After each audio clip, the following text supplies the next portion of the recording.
So the European Union are in a massive panic over the Russia-Ukraine situation and the sort of maneuvers that are being made by the Trump administration of the USA.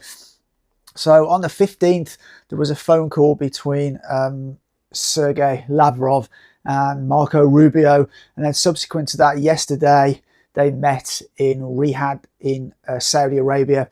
And from what I understand and what's coming out of these talks, they're setting up a committee to discuss a solution to the Ukraine war. But on top of that, they actually talked a lot about rekindling Russia-US relationship, especially a trading relationship. Now, as I mentioned in a video I put up yesterday, Trump is a businessman. He looks at everything at a deal. It was commented by one of the Russian delegation yesterday that over the course of the conflict, the US have lost over $300 billion in trade. And I would imagine the Trump administration want to get that back. So I think they're moving to a situation where a lot of these trade restrictions on Russia by America will be relaxed or got rid of altogether. But this is leaving the European Union in a massive panic. And to be honest, I think it's leaving them looking a bit stupid and humiliated, really, because they've actually forfeited their economies, not just the EU, but the UK as well, have forfeited their economies for the sake of the US-Russia war. Now, let's not pretend it's really a Russia-Ukraine war. It's really a proxy war that was initiated by the Biden administration against Russia to weaken Russia. And even, you know, you had the Biden administration say, you had a European politician saying it. You even had that Callas woman from the European Union a few days ago suggesting that, you know, if we could break Russia up into smaller pieces, that would be. So you can see what the intention of the war is. Sadly, they use Ukraine as the proxy. And it seems now it's actually America also used Europe as its proxy, because now you've got Trump. Trump has got this America first policy. He doesn't really care so much about the European Union. You can tell that by the sort of things that are happening. But yesterday, Macron, he called an emergency summit in Europe where he invited Italy, Spain, I think, the UK, Germany, and two or three other of the bigger countries from the European Union. Notice that some of the countries that are seen to be trouble causers were left out, like Hungary and I think none of the Baltic regions. But from what I understand, the meeting was a bit of a disaster. Olaf Scholz of Germany flatly refused any German troops in Ukraine, even as part of a peacekeeping force. This whole thing was led on the charge by Keir Starmer, which personally I think he's punching far above his pay grade with what he's promising to Ukraine. He's promising an irreversible membership of NATO. He's promising them, Britain will stand by NATO, and he's giving Zelensky obviously a lot of false promises. Just to also mention, the reason why America is saying that they don't want Europe at the negotiating table right now is that they feel Europe are not actually searching for peace. They're searching to continue the war.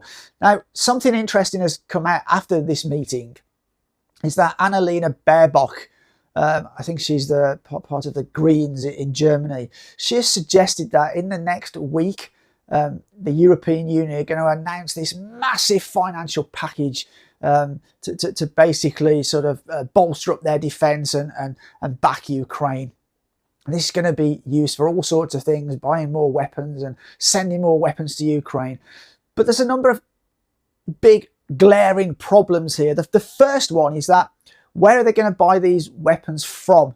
Because there are just not enough of these weapons available to send to Ukraine. They've already sent massive amounts to Ukraine. And there was a report, I think it was in the Telegraph the other day, some British Army general or colonel or whatever, talking about how the the Ukraine army have completely squandered a lot of the weapons that have been sent to them. So like the UK, Europe and the US, they've really depleted their stockpiles of weapons. So it doesn't matter how much money there is, these weapons are just not available to send. So that's the first thing.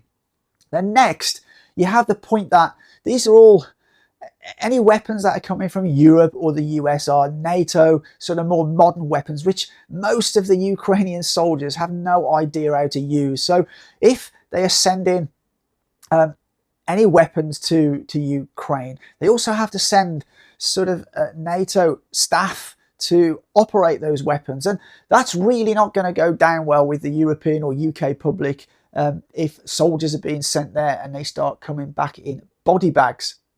And thirdly, you know, from all the reports you read, the Ukrainian army is in sort of some state of chaos. Even the head of Ukraine's army said, you know, that there's big problems and they're not going to last more than another 5 or 6 months, maybe even less. And if you actually look at the front line, it's advancing quite quickly in Russia's favour.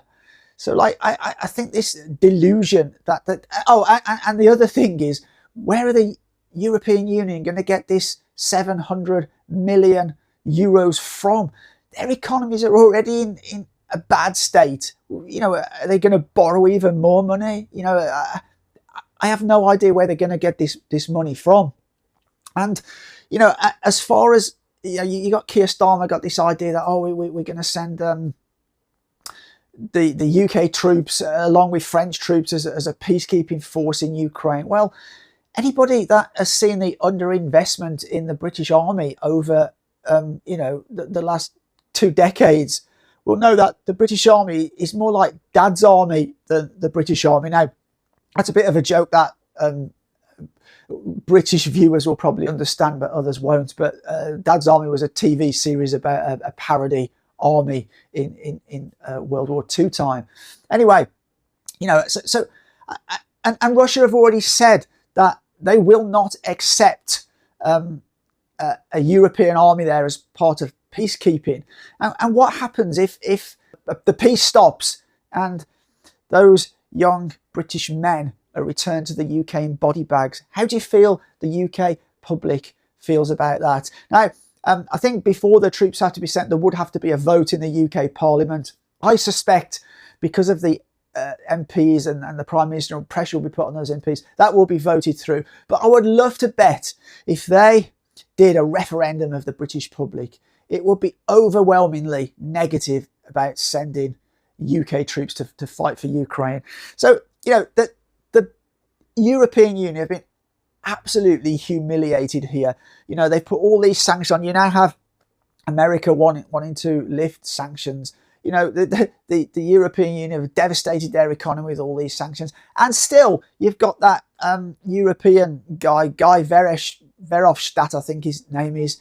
He's, you know, even talking about more sanctions on Russia. Even now, I mean, the stupidity of these people is just mind-blowing to me. You know, and now you've got Macron. He's called a second emergency summit for, I think it's tomorrow. But this time he's invited even more people. He's invited Brazil, and he's even invited Canada. Why would you invite Canada to this, you know, European emergency summit? It's clear to me that Europe are just looking more and more stupid by the day. Anyway, that's my thoughts and opinions. Let me know what you think in the comments down below. But as always, for now, take care.